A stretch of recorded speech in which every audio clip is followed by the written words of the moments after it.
Hi, I'm Old Norse specialist Dr. Jackson Crawford.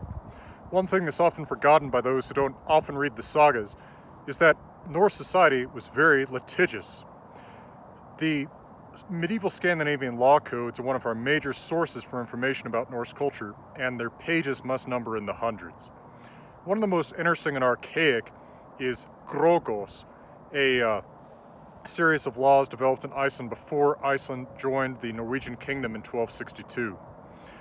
These laws, which I'll use as an example here, include many kinds of words that a man can be found legally culpable for having said.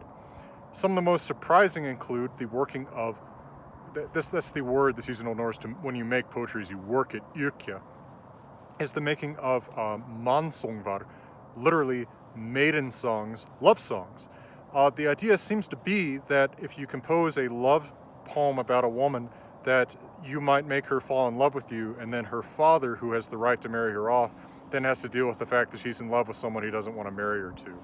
The penalty for composing love poetry is death, or full outlawry, which means exile from Iceland forever and no protection from the law while you live there.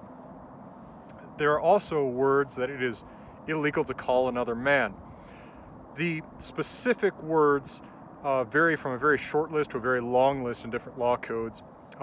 Grogos simply says in the main text that if a man utters words that it is illegal to kill him for, that the man that those words have been said about has to prosecute him for it, presumably to find out if the words are true.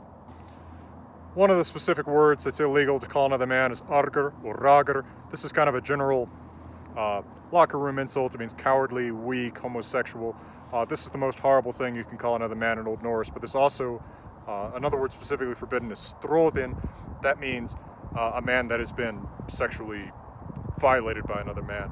So it has much the same meaning as argur or ragur. And in other places you see other words considered forbidden, like mer, which means mare.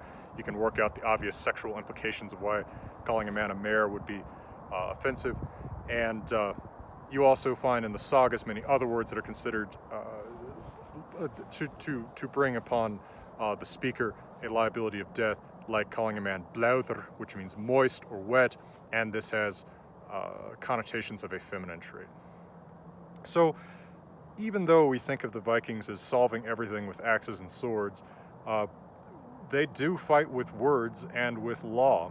And in many of the Icelandic sagas, we find law cases brought against men for using forbidden words, or people killing each other over simple words. Over the last part of December, I'm planning on doing a summary of Njal Saga with some brief commentary, and we'll see a little bit about the kind of insults that begin bloodshed in the society in that saga. Well, from above beautiful Georgetown, Colorado, I'm wishing you all the best.